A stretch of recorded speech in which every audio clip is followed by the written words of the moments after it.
Arijit official YouTube channel subscribe করুন, share করুন আর comment করুন।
নমস্কার সবাই, কেমন আছেন আপনারা সবাই? সব দর্শক যারা অরিজিৎ অফিসিয়ালের সাথে আছেন, সঙ্গে আছেন, তাদেরকে লেটস টকের আরেকটি এপিসোড নিয়ে আমি হাজির হয়ে গেছি। আর আজকের আমাদের স্পেশাল গেস্ট হচ্ছেন ডক্টর অর্ণব গুপ্ত। ঠাকুরপুকুর ক্যান্সার হসপিটাল মানেই ডক্টর অর্ণব গুপ্ত। তো অর্ণব দা, আজকে তো চলে এলাম একটা আড্ডা সেশন লেটস টকের আপনার সাথে করার জন্য। তো একটু যদি ঠাকুরপুকুর ক্যান্সার হসপিটাল সম্বন্ধে একটু যদি কিছু বলেন, তাহলে মানে দর্শকদের জানতে বুঝতে সুবিধা হবে। ঠাকুরপুকুর ক্যান্সার হসপিটালটা, মানে যদিও নামটা ঠাকুরপুকুর ক্যান্সার হসপিটাল সবাই বলে, কিন্তু অ্যাকচুয়ালি নামটা কিন্তু ডিফারেন্ট। যখন শুরু হয়েছিল, আমার মনে হয় একটু ইতিহাসটা বলা দরকার, যে আমার প্রয়াত পিতা ডক্টর সরোজ গুপ্ত, উনি কাজ করতেন চিত্তরঞ্জন ক্যান্সার হসপিটালে। তখন কত মানে আর্লি 70s যখন উনি মানে বিদেশ থেকে পড়াশোনা করে ফিরে এসেছেন, হি ওয়াজ ভেরি ইমোশনাল। তো উনি সবসময় চিন্তা করতেন যে মানুষের আর কীভাবে ভালো ট্রিটমেন্ট দেওয়া যায় ক্যান্সার পেশেন্টদের। ন্যাচারালি অনেক দুঃখ দুর্দশা উনি দেখতেন।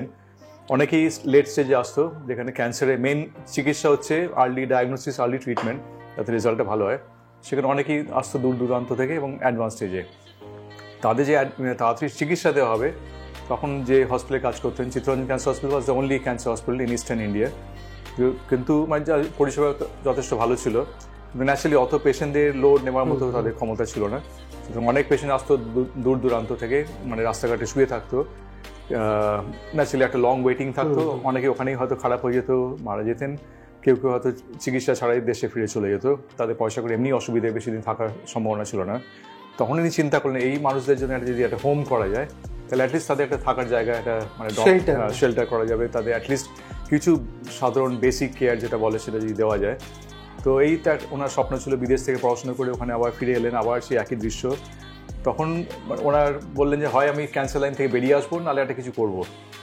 তো উনি অনেককে অ্যাপ্রোচ করলেন যে একটা যদি জমি পাওয়া যায়, তাহলে অ্যাটলিস্ট আমি একটা শেল্টার করার মতো একটা ব্যবস্থাই করতে পারবো, একটা সেটুকু কনফিডেন্স ছিল। তো অনেকে বলতে বলতে একটা ক্যান্সারে মানে পেশেন্ট, তাকেও শেয়ার করেছেন গল্পটা। তারা বললো আচ্ছা আপনার জায়গা লাগবে, আপনি মানে কী করতে চান? শুনে ওনারা ন্যাচারালি খুব ইমপ্রেস হলেন যে একটা ভালো কিছু করতে চলেছেন। তো বলে আমার একটা জমি আছে ঠাকুরপুকুর অঞ্চলে, প্রত্যন্ত জলা জমি, যদি আপনি সেটাকে চান আমরা দিতে পারি 6 একর জায়গার মতো। নিজেদের ভাই বোনের মধ্যে আলোচনা করে 6 একর মতো জায়গা অফার করেছিলেন, কিন্তু একটা কন্ডিশন ছিল যে 1 বছরের মধ্যে কিছু করে দেখাতে হবে, নাহলে জায়গাটা ফেরত দিতে হবে। উনি ন্যাচারালি সবে একটা আর্লি ক্যারিয়ারে উনি কাজ করছেন, খুব বেশি নিজের পয়সা ছিল না। 1 বছরের মধ্যে কী করবেন? তো উনি খুব ভালো গল্প লিখতেন, নাটক করতেন। কলেজ লাইফে ওনার মানে ছোটোবেলা থেকে শখ ছিল লেখা, ছবি আঁকা অতটা না, মেনলি নাটক করা, গল্প বলা, অভিনয় করা, এসবগুলো করতেন উনি। তো একটা গল্প লিখে ফেললেন, নাম ছিল কর্কট লগ্ন। তাতে একটা মানে ঘটনাটা বলি যে একটা মানে অনেক রকম ঘটনার মধ্যে একটা ইয়ে ছিল, মানে মেইন এসেন্স যেটা ছিল যে একটা ক্যান্সার পেশেন্ট, যেটা উনি অভিনয় করে দেখিয়েছিলেন, যে একটা ক্যান্সার পেশেন্ট মানে স্কুলের প্রফেসর এসছেন তার বউকে নিয়ে, একটা বাচ্চা ছেলেকে নিয়ে, যে মানে শহরে এসছেন, কলকাতা শহরে। উনি যেটা চাইছিলেন সেটাই উনি চিকিৎসা করতে চান করে ডাক্তারের কাছে গেছেন, গিয়ে বলছেন, দেখাচ্ছে দৃশ্যতে যে ডাক্তারকে বলছেন ডাক্তারবাবু প্লিজ বাঁচান। তো ডাক্তারবাবু যেরকম বলে বিরক্ত হয়ে, বললাম তো বেড নেই, কেন রে মাকে বিরক্ত করছো, যান অন্যদিন আসবেন। তখন উনি খুব মানে ইমোশনাল বললেন, কী বললেন ডাক্তারবাবু, বেড নেই? এই এত বড় শহর, এত বড় বড় হাসপাতাল, আমার ছোট্ট দেহটুটাকে একটু জায়গা নেই ডাক্তারবাবু, ডাক্তারবাবু যে বাঁচতে চাই। সো দ্যাট অভিনয়ে উনি যে সত্যি সেদিকে কেঁদেছেন। আমি তখন কত 7 বছর বয়স, 73 সালে। উইংসের পাশ থেকে দেখছিলাম, উনি সত্যি কাঁদছিলেন সেদিনকে। এবং ন্যাচারালি হলে যারা ছিল অনেকেই খুব ইমোশনাল হয়ে গেছিলো। তো যে যেরকম পেরেছিল 50 টাকা 100 টাকা মনে আছে এখনও, সবাই হাতে তুলে দিয়েছিলেন। তো যাই হোক একটা স্টার্টিং ফান্ড এলো, সে জায়গাটা একটা জমি যে পেয়েছেন একটা কিছু তো করতে হবে, 1 বছরের মধ্যে করতে হবে। সোসাইটি ফর্ম করলেন, সোসাইটিতে ন্যাচারালি একজনকে দেখাতে হবে খুব মানে দামি ব্যক্তি। তো nothing can be better or more credible than having a chief justice. তো চিফ জাস্টিস কে ছিলেন শঙ্কর প্রসাদ মিত্র। ওনাকে মাথার উপরে মানে প্রেসিডেন্ট হিসেবে রাখলেন যাতে একটা লোকে ভরসা করে টাকা দেন। তো তাকে প্রেসিডেন্ট করা হলো, সোসাইটি করা হলো, অনেক লাইফ মেম্বার, গৌরীবাড়ি মেম্বার, ওই 500 টাকা 100 টাকা দিয়ে সব মেম্বার হলে একটা কর্পাস তৈরি হলো। জমির মধ্যে এখন সবাই আপনি দেখেছেন যে একটা জলাজমি থাকলে কি করে মানুষ, ফার্স্টেই জমিটাকে বন্ধ করে, পুকুর বোঝায় দিয়ে একটা বাড়ি তোলার চেষ্টা করে। ওনার কনসেপ্ট ছিল ঠিক অন্যরকম, যার জন্য উনি নামটা দিয়েছিলেন cancer centre and welfare home. এই নামটা তো অনেকে এখনও ভালোভাবে জানেন না। ক্যান্সার সেন্টার মানে হচ্ছে ক্যান্সার চিকিৎসা, ওয়েলফেয়ার হোম মানে হচ্ছে এটা মানুষকে ওয়েলফেয়ারের জন্যে, মানে তাকে পরিষেবা দেওয়ার জন্য, একটা মানসিকভাবে ভালো রাখার জন্যে সেখানে রিহ্যাবিলিটেট করার একটা জায়গা। ওই জায়গার মধ্যে ছোট্ট একটা পুকুর ছিল, মনে আছে, সে আমার ছবিও আছে।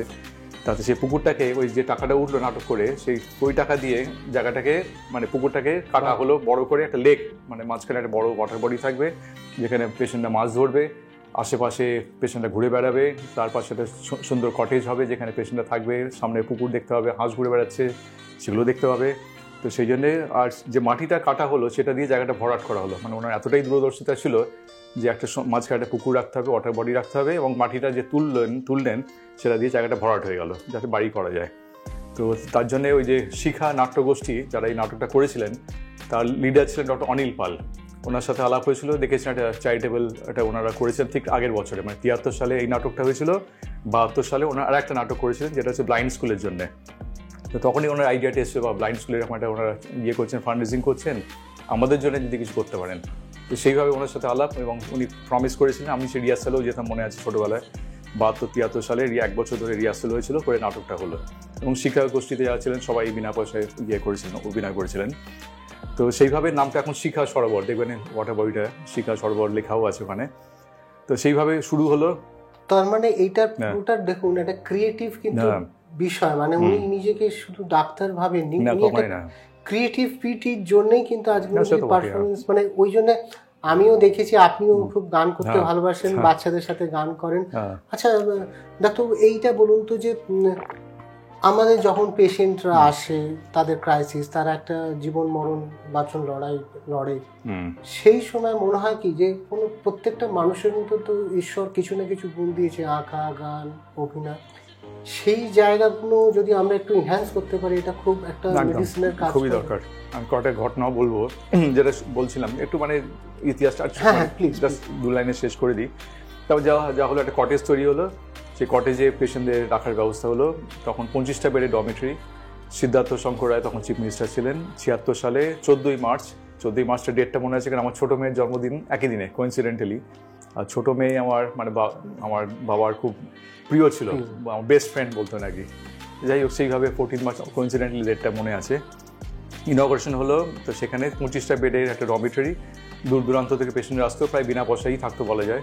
আর আশেপাশে কিছু ডাক্তার, কিছু সেবিকা, তাদের ট্রেনিং দিয়ে তাদের সেবা মানে দেওয়ার জন্য একটা চিকিৎসা শুরু হলো।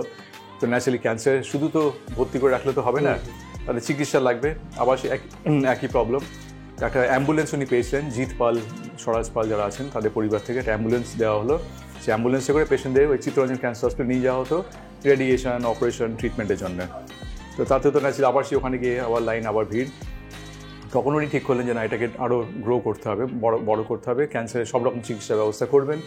সেইভাবে আরও ফান্ড রেজিং অ্যাক্টিভিটি চললো। হেমা মালিনী এরকম নাম করা অনেকেই তারা এগিয়ে এসে হেল্প করেছিলেন। প্রমোদ চক্রবর্তী তখনকার ফিল্ম ডাইরেক্টর ছিলেন, খুব নাম করা, তিনিও অনেকগুলো চ্যারিটি শো করেছিলেন, বম্বে থেকেও টাকা তুলে নিয়েছিলেন ফিল্ম স্টারদের কাছ থেকে। সেইভাবে এক এক করে হসপিটাল গ্রো করেছে। এখন আপনারা তো ঘুরে দেখবেন সবই, অনেক পরিষেবা রয়েছে যেটা যে কোনো ক্যান্সার হসপিটালকে ন্যাচারালি থাকা দরকার আর কি, মডার্ন চিকিৎসা। এবং আর একটা আমার দাদা যেটা খুব মনে হলো যে আমরা ঢুকছি, মানে কোনো হসপিটালে ঢুকছি, এটা মানে ওই ভয় একটা পরিবেশ, এখানে একটা সুন্দর মনে হচ্ছে যেন একটা সুন্দর কোনো একটা রিসোর্ট, একদম পুকুর, সুন্দর কটেজ। উনি যেটা বলতেন যে তো মানে আমি অসুস্থ জেনে আরো মৃত্যুর দিকে এগোচ্ছি না, আমার এখানে ঢুকলে মনে হয় যে দের ইজ আ হোপ, এখানে আর একটা বাঁচার একটা জায়গায় আমি ঠিকই একদম। এন্ট্রিটা নিচ্ছি। উনি যেটা বলতেন আই ফুললি এগ্রি, আসলে এগ্রি না করে উপায় নেই, সেটা হচ্ছে যে সায়েন্সের একটা লিমিটেশন আছে। মানে এখনও 2021 সালে ক্যান্সারে সবাই তো ভালো হন না, কিন্তু অনেকটা ডিপেন্ড করে অ্যাপার্ট ফ্রম মেডিসিন, একটা হচ্ছে পরিষেবা, পরিবেশ। সেটা ক্যান্সার যখন ডায়াগনোসিস হয় আপনি জানেন নিশ্চয়ই যে পেশেন্ট মেন্টালি অর্ধেক ডেড হয়ে যান। এরকম অনেক ঘটনা ঘটেছে যেখানে মানে বাবাকে হয়তো ক্যান্সার পেশেন্টকে দেখাতে নিয়ে গেছে বাড়িতে, কিন্তু বলা যাবে না যে উনি ক্যান্সার স্পেশালিস্ট। হয়তো উনি চশমা খুলে চুল উস্কু করে চিনে না ফেলেন, করে গিয়ে পেশেন্ট দেখে এসে বাইরে এসে কথা বলেন যাতে পেশেন্ট জানতে না পারে। সো ন্যাচারালি ক্যান্সার হসপিটাল যখন পেশেন্ট আসছে তাকে তো আর লুকাবার উপায় নেই। সেখানে পরিবেশটা যদি ভালো রাখা যায় তাহলে কিন্তু মানে মেন্টালি তারা যদি ভালো থাকে তাহলে ক্যান্সার ট্রিটমেন্টটা করাটা অনেক ইজিয়ার হয়।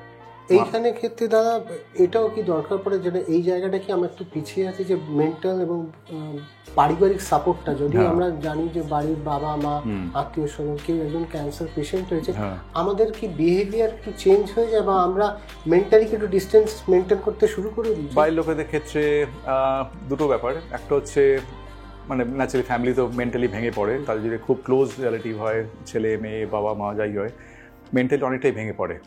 সবাই ভাবে ক্যান্সার মানে মৃত্যু, যেটা ঠিক না, অনেকেই ভালো হয়ে যায়। সুতরাং ওই একটা পার্ট রয়েছে। সেকেন্ড আরও দুঃখের কথা হচ্ছে যে অনেকে মনে করে ক্যান্সারটা ছোঁয়া আছে, যেটা এখনকার দিনেও অনেকে ভাবে যে আমার একটা বাচ্চা মেয়ে আছে, সে দাদুর কাছে যেতে চায়, দাদু নাতনিকে দেখতে চায়, আমি যেতে দেবো, দূর থেকে দেখতে পারে। আমরা তো বলি যে মোটেই না, যে এরকম করবেন না, তাকে আরও বেশি কাছে যেতে দিন, কারণ ক্যান্সার মোটেই ছোঁয়াছে না। যদি ক্যান্সার কারোর শরীর থেকে কেটে অন্য কারোর শরীরে ঢুকিয়েও দেওয়া হয় তাহলে কিন্তু তার ক্যান্সার হবে না। এই ছোঁয়াচে ব্যাপারটা লোকের ভয় থাকে। অনেকে ভাবে যে আর চিকিৎসা করে কি লাভ কি। একটা ঘটনা বলি, ঘটনা কেন, সত্যি ব্যাপার, যে আমাদের পিডিয়াট্রিক যে বাচ্চাদের ওয়ার্ডে আপনারা গেছেন দেখেছেন যে অনেক বাচ্চারা যখন আগে আসতো গ্রামাঞ্চল থেকে, বিশেষ করে মেয়ে বাচ্চা হলে তাদের চিকিৎসা করতো না, বা পয়সা কম থাকলে ও ক্যান্সার হয়েছে থাক নিয়ে চলে যায়, কী করবো, কপাল মেনে নিতে হবে। সুতরাং এই ব্যাপারটা অনেকের থাকে যে ক্যান্সার মানে বিরাট খরচা। সেটা ডক্টর গুপ্ত এবং আমরাও তাই চেষ্টা করি যাতে কেউ কোনো পেশেন্ট রিফিউজ না হয়, বিশেষ করে বাচ্চাদের কোনো দোষ নেই। একটা বাচ্চার ক্যান্সার হয়েছে, তাকে কিন্তু মানে ভালো খবর এই, হয়তো তাদের কোনো মানে নেশা কিছু ব্যাপার না থাকলেও তাদের ক্যান্সার হচ্ছে। 100টা ক্যান্সার পেশেন্ট দেখলে 5টা হচ্ছে বাচ্চা।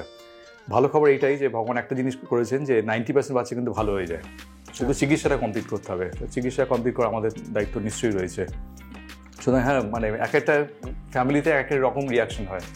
এরকম ঘটনা ঘটেছে যে 2-3টে আরও ইন্টারেস্টিং ঘটনা বলি, যে পেশেন্টকে রেখে দিয়ে চলে গেছে আর খবরও নেয়নি। এরকম ঘটনা ঘটেছে যেটা নিয়ে একটা নাটকও হয়ে গেছে। ডক্টর অমিতাভ ভট্টাচার্য বলে এখানে একজন ডাক্তার কাজ করতেন, একটা সুন্দর স্টোরি করেছেন। বিষ বলে, তার বাবার মানে 2 ছেলে আমেরিকায় থাকেন, তার বাবার ক্যান্সার হয়েছে, ক্যান্সার হসপিটালে ভর্তি রয়েছে, কোনো খবরও নেন না, মারা যাওয়ার মতো অবস্থায় হঠাৎ করে 2 ছেলে চলে এসছে, কেন যে সম্পত্তি ভাগ হবে। তখন চলে এসে বাবাকে খুব খাতির সই করে দাও, করে দাও। উনি বলছেন আমি কিছু দেবো না, তোমরা যাও, চলে যাও যেখানে আছো, আমি যা দেবো এখানে হসপিটালে দিয়ে যাবো। মানে এরকম ঘটনা প্রচুর ঘটে। সুতরাং মানে একটা ফ্যামিলিতে এক এক রকম। কি বলুন তো, আমরা কোথাও গ্লোবালাইজেশনের যুগেও এখনো কতটা ব্যাকওয়ার্ড মানসিকভাবে। আমরা এত কিছু বলছি, আমরা এই চলে গেছি, ওই করছি, এক করছি, কিন্তু মানসিক ডেভেলপমেন্টটা এখনো আমাদের খুব দূরত্বর মধ্যে রেখে দেয়। উল্টো ঘটনা বলি যে ইন্টারেস্টিংলি বাবার একটা গল্প আছে, যে একটা পেশেন্ট অসুস্থ শুয়ে আছে, তার সঙ্গে তার মেয়ে পাশে থাকতো, তার পাশে আরেকটা বেডে আরেকটা পেশেন্ট থাকতো, তার হচ্ছে রেকটাল ক্যান্সার, মলদ্বারের ক্যান্সার। সে কতদিন বাঁচবে কোনো ঠিক নেই, কিন্তু মেয়েটা যখন দেখা করতে আসতো বাবার সাথে, তার সাথে আলাপ হলো এবং তাকে বিয়েও করেছিল। মানে সেটা আবার বাবার কাছে পারমিশনও নিয়েছিল যে আমি কি ওনাকে বিয়ে করতে পারি কিনা। এটা একটা দেখুন একটু ভালোবাসার বন্ডিং। মানে আমার ওই জন্যই আমি আপনার কাজের মধ্যেও দেখি আপনি সবসময় ওদের কিন্তু ক্রিয়েটিভ কিছু কাজ করার চেষ্টা করেন, যতটা ওদের মেন্টালি বুস্ট করার চেষ্টা করেন। এরকম কোনো বাচ্চা বা কোনো স্পেশাল কোনো পেশেন্ট কারোর কথা মনে পড়ছে আপনার যে একটা মিরাকেল করে দেখিয়েছে? 2-3টে ঘটনা তো বলতেই পারি। 2টো ঘটনা বলছি। একটা হচ্ছে বাচ্চা মেয়ে, তার নাম হচ্ছে অঞ্জলি রায়। তার 11 বছর বয়সে পায়ে ক্যান্সার ধরা পড়ে। অনেক জায়গায় দেখিয়েছিল, লাস্ট এখানে এসেছিল। তার খুব শখ ছিল যে ড্যান্সার হবে ভালো, এমনই কপাল তার পায়ে ক্যান্সার হয়েছে। তার কিমোথেরাপি দিয়েও জিনিসটাকে এমন একটা স্টেজে দেখা গেল যে অপারেশন ছাড়া উপায় নেই, আর অপারেশন মানে হচ্ছে পাটা বাদ যাবে। খুব ভেঙে পড়েছিল, অপারেশন করবেই না, মাও কাঁদছে। তো তাকে আমাদের ডাক্তাররা সুধা চন্দ্রন নাম শুনেছেন, তার এক পায়ে নাচতেন, তার ভিডিওটা দেখানো হলো, দেখো উনি কাঠের পা পরে কেমন সুন্দর নাচছে, তো তুমিও নাচতে পারবে, কোনো অসুবিধা কিছু নেই। তাতে রাজি হলো, অপারেশন হলো। এবং মানে যখন অপারেশন হয়ে এখানে ওয়ার্ডে থাকতো, আমরা যেতাম দেখতে, একটু ডিপ্রেস থাকতো, কিন্তু অসম্ভব মনের জোর। অনেকের কাছে অনেক কিছু শেখার আছে। সে দেখলাম খুব ভালো ছবি আঁকা শুরু করলো, এত সুন্দর ছবি আঁকতো সে। অনেক মানে আমাদের কম্পিটিশন হয় স্পেশালি ফর ক্যান্সার পেশেন্ট, বা বাইরেও আমরা অনেক জায়গায় পাঠিয়েছি, তারা সে ফার্স্ট প্রাইজ পেয়ে আসতো। তারপরে হঠাৎ করে ওয়াকার নিয়ে হাঁটা শুরু, তারপরে 1 বছর পরে সে নাচতে শুরু করলো এক পায়ে, এবং এখন তার বয়স হচ্ছে 18, 7 বছর হয়ে গেছে। আর একটা ঘটনা, সেটা হচ্ছে অর্পণ সর্দার, ক্লাস 8-এ এসেছিল, খুব বড় আর্টিস্ট সবার শখ, ও বাবা ভালো ঠাকুর বানান, পড়াশোনা অনেক করতে চায়। তো যখন ওর ক্যান্সার হলো, আনফর্চুনেটলি ও খুব ডিপ্রেস হয়ে গেছিলো, যার ন্যাচারালি যখন ওর ক্যান্সার ডায়াগনোসিস নিয়ে হসপিটালে ঢুকেছে, কারোর সাথে কথা বলতো না, খেত না, চুপচাপ বসে থাকতো। তখন আমাদের আমাদের একজন মিউজিক থেরাপিস্ট আমাদের হসপিটালে রয়েছে, আমাদের বাচ্চাদের জন্য মিউজিক থেরাপিস্ট, সোশ্যাল ওয়ার্কার। তো মিউজিক থেরাপিস্ট ওকে শুধু মিউজিক না, আঁকা জোগাও শেখায়, আঁকা শেখাতে শুরু করলো। তো সে প্রথমে একটু স্কেচ, একটা বাড়ি, তারপর আস্তে আস্তে কথা বলা শুরু করলো করে, তারপরে এত সুন্দর ছবি আঁকা শুরু করলো, অনেক জায়গায় সেই অঞ্জলির মতো অনেক প্রাইজ পেতে শুরু করলো। এবং যেটা হলো যে মাল্টিন্যাশনাল কোম্পানি আমাদের অনেক সময় বলে যে তোমাদের কোনো পেশেন্ট থাকলে বলো, যাদের কিছু সাপোর্ট করতে পারি। তখন আমরা বলেছেন যে ওর ছবিটা একটা কিনে নিন, আপনারা তো অনেক কিছু করেন, জিনিসপত্র কেনেন। তো একটা বড় বুদ্ধা মূর্তি এঁকেছিল, অয়েল পেন্টিং, জীবনের প্রথম বোধে অয়েল পেন্টিং করলো, এবং সেটা এত সুন্দর হয়েছিল যে কোম্পানি খুশি হয়ে 2 লাখ টাকা দিয়ে জিনিসটা কিনেছিল আর কি, পেন্টিংটা। এবং সেই 2 লাখ টাকা ন্যাচারালি তার পরিবারে এই যে মেন্টালি যে আমি পেরেছি, আই ক্যান আর্ন ইন, আমিও রোজগার করতে পারি, আমি ফ্যামিলিকে কন্ট্রিবিউট করেছি, এর যে আনন্দটা, ধরুন আমিও যখন জীবনে প্রথম রোজগার করি, সেই রোজগারের যে আনন্দটা আমি তো ফিল করি, আপনিও করি, সবাই এটা ফিল করি। তুমি ওদের ক্ষেত্রে আমরা এই পার্সোনালিটিটা কেন করবো যে ওদের দ্বারা হবে না? আমি দেখেছি অনেক স্তরে, অনেক জায়গার ক্ষেত্রে, যখনই কোনো চ্যালেঞ্জ আমরা জীবনে ফেস করি, আমরা ধরে নিই যে এর আর কিছু হবার না, এর দ্বারা কিছু হবে না। সেটা আমাদের মনে হয় মেন্টাল একটা ব্লকেজের মধ্যে। একদম ঠিকই। অর্পণ সর্দার বাই দ্য ওয়ে এখন খুব ভালো ঠাকুর তৈরি করছে। প্রথম মূর্তি বোধহয় আমাদের মুখ্যমন্ত্রী মমতা ব্যানার্জি উদ্বোধন করেছিলেন রাসবিহারী ওখানে। এবং এখন মাঝে মাঝে প্রত্যেক বছরেই, মানে লাস্ট 4-5 বছর ধরে বড় বড় প্যান্ডেলে ওর ঠাকুর বিক্রি হচ্ছে। এটা মোটিভেশন অনেকেরই হয়, বাচ্চাদের অনেক ট্রিটমেন্ট আমরা দেখেছি সুবিধা হয়।